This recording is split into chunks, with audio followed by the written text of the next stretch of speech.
if you get hold of two magnets and you push them, you can feel this pushing between them. Turn it around the other way and they slam together. Now, what is it, the feeling between those two magnets?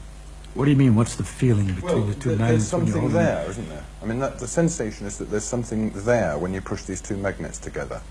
Listen to my question. What is the meaning when you say that there's a feeling? Of course you feel it. Now, what do you want to know? What I want to know is what's going on between these two bits of metal. Magnets repel each other. And, well, then what does that mean, or why are they doing that, or how are they doing it? You're asking. I must say, I think that's a perfectly reasonable question. Of course, it's a reason. It's an excellent question. Okay. But the problem that you're asking, you see, when you ask why something happens, how does a person answer why something happens? For example, Aunt Minnie is in a hospital. Why? Because she went out and she slipped on the ice and broke her hip. That satisfies people. It satisfies, but it wouldn't satisfy someone who came from another planet, knew nothing about things. First, you should understand why, when you break your hip, do you go to the hospital? How do you get to the hospital when the hip is broken? Well, because her husband, seeing that she had the hip was broken, called the hospital up and sent somebody to get her. All that is understood by people.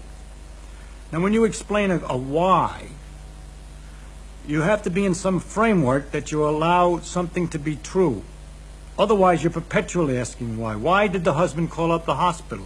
Because husband is interested in his wife's welfare. Not always. Some husbands aren't interested in their wife's welfare when they're drunk and they're angry. And so you begin to get a very interesting understanding of the world and all its complications. In order to if you try to follow anything up, you go deeper and deeper in various directions. For example, you could go, why did she slip on the ice? Well, ice is slippery. Everybody knows that, no problem. But you ask, why is ice slippery? That's kind of curious. Ice is extremely slippery. It's very interesting. You say, how does it work? You could either say, I'm satisfied that you've answered me, ice is slippery, that explains it. Or you could go on and say, why is ice slippery? And then you're involved with something, because there aren't many things as slippery as ice. It's very hard to get. Greasy stuff, but that's sort of wet and slimy. But a solid that's so slippery, because it is in the case of ice that when you stand on it, they say, momentarily the pressure melts the ice a little bit, so you got a sort of instantaneous water surface on which you're slipping. Why on ice and not on other things? Because ice expands water expands when it freezes, so the pressure tries to undo the expansion and melts it. Is capable of melting it, but other substances contract when they're freezing, and when you push them, they're just satisfied to be solid. Why does water expand when it freezes and other substances don't expand when they freeze? All right? I'm not answering your question, but I'm telling you how difficult a why question is. You have to know what it is that you're permitted to understand and allow to be understood and known, and what it is you're not. You'll notice in this example that the more I ask why, it gets interesting after a while. That's my idea, that the deeper a thing is, the more interesting it is. And we could even go further and say, why did she fall down when she slipped? That has to do with gravity, involved in all the planets and everything else. Never mind. It goes on and on. Now, when you ask, for example, why two magnets repel, there are many different levels. It depends on whether you're a student of physics or an ordinary person who doesn't know anything or not. If you're somebody who doesn't know anything at all about it, all I can say is that there's a magnetic force that makes them repel, and that you're feeling that force.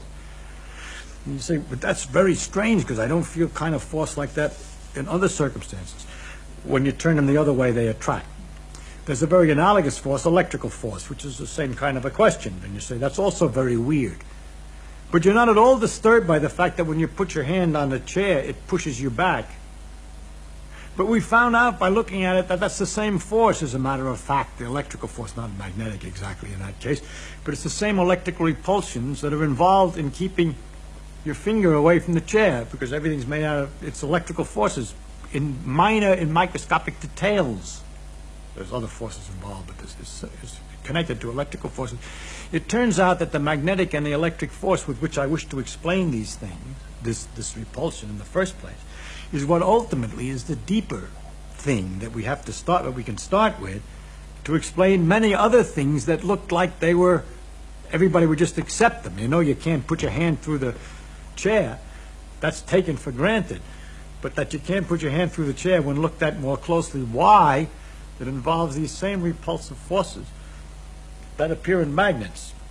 The situation you then have to explain is why in magnets it goes over a bigger distance than in ordinarily. And there it has to do with the fact that in iron all the electrons are spinning in the same direction. They all get lined up, and they magnify the effect of the force until it's large enough at a distance that you can feel it. But it's a force which is present all the time and very common, and is in a basic force of almost, I mean, I can go a little further back if I were more technical, but at an early level I just have to tell you that's going to be one of the things you'll just have to take as an element in the world, the existence of magnetic repulsion, or electrical attraction, magnetic attraction. I can't explain that attraction in terms of anything else that's familiar to you. For example, if we say the magnets attract like as if they were connected by rubber bands, I would be cheating you. Because they're not connected by rubber bands, I shouldn't be in trouble. You'd soon ask me about the nature of the bands.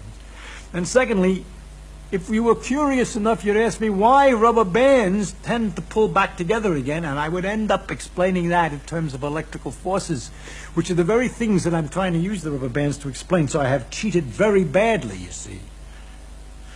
So I'm not going to be able to give you an answer to why magnets attract each other, except to tell you that they do, and to tell you that that's one of the elements in the world of the different kinds of forces. There are electrical forces, magnetic forces, gravitational forces, and others, and those are some of the parts.